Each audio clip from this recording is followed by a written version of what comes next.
Saudara-saudari, marilah kita mendengarkan renungan dengan judul Lewi Pemungut Cukai, yang berdasarkan pada Injil Markus bab 2 ayat 14. Kemudian ketika Yesus berjalan lewat di situ, ia melihat Lewi anak Alfius duduk di rumah cukai.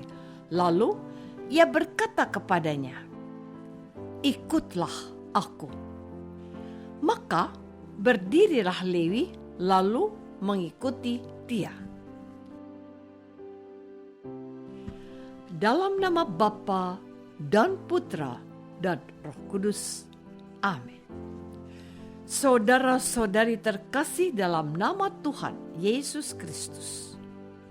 Pada hari ini, pewartaan Injil oleh liturgi Gereja Katolik mengedepankan sosok murid Yesus yang berasal dari kalangan pemungut cukai. Baik penginjil Markus maupun Lukas menyebut murid itu bernama Lewi. Tidak demikian dengan penginjil Matius. Ia menyebut murid itu sebagai dirinya sendiri, yaitu Matius. Namun, ketiga penginjil ini mengatakan satu hal yang sama, bahwa Lewi atau Matius itu adalah seorang pemungut cukai. Pemungut cukai dikelompokkan kepada orang-orang berdosa. Tuhan Yesus memanggil Lewi dan dia langsung mengikuti Yesus. Sebagai bentuk penghargaan, Lewi menjamu Yesus di rumahnya.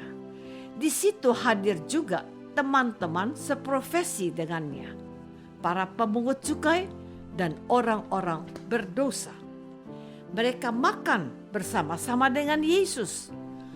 Orang Farisi dan ahli Taurat yang melihat peristiwa itu protes kepada murid Yesus yang lain. Katanya, "Mengapa ia makan bersama-sama dengan pemungut cukai dan orang berdosa?"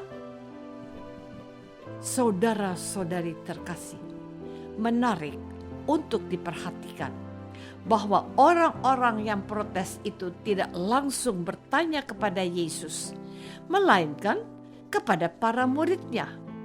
Menarik pula untuk dicermati, bukan murid-muridnya yang menjawab pertanyaan mereka, melainkan Yesus. Firman-Nya, "Bukan orang sehat yang memerlukan tabib, tetapi orang sakit. Aku datang bukan untuk memanggil orang benar, melainkan orang berdosa."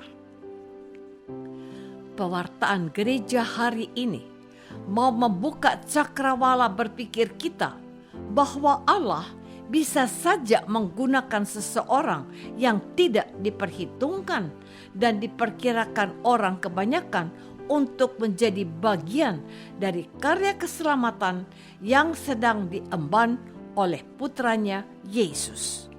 Bahwa Allah dalam Yesus Kristus mau menunjukkan kemurahan dan kasih-Nya kepada semua orang, terutama kepada mereka yang menantikan keselamatannya. Bukan untuk mereka yang merasa diri sudah benar.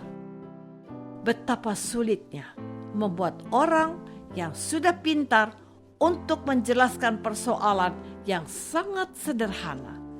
Jauh lebih mudah untuk menerangkan masalah sederhana kepada mereka yang membuka telinga dan hatinya untuk menerima pendidikan bagi perubahan.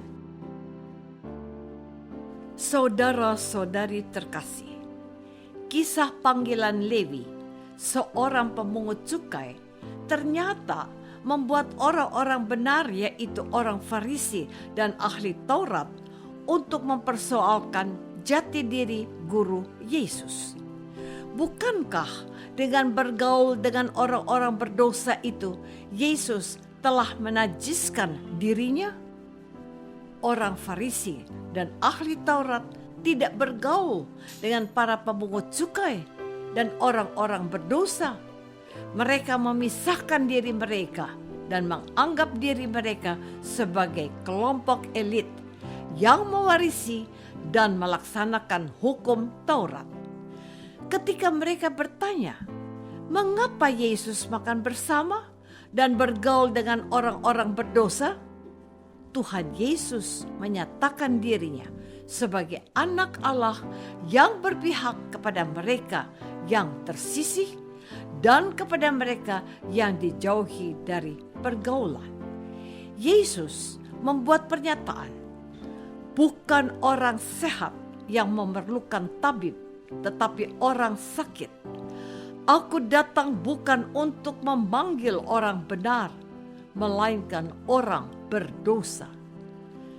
Penegasan Yesus ini merupakan kritik pedas kepada orang Farisi dan ahli Taurat yang menolak kehadirannya, sebab ia memihak kepada orang-orang berdosa, bergaul dengan mereka, dan makan bersama mereka.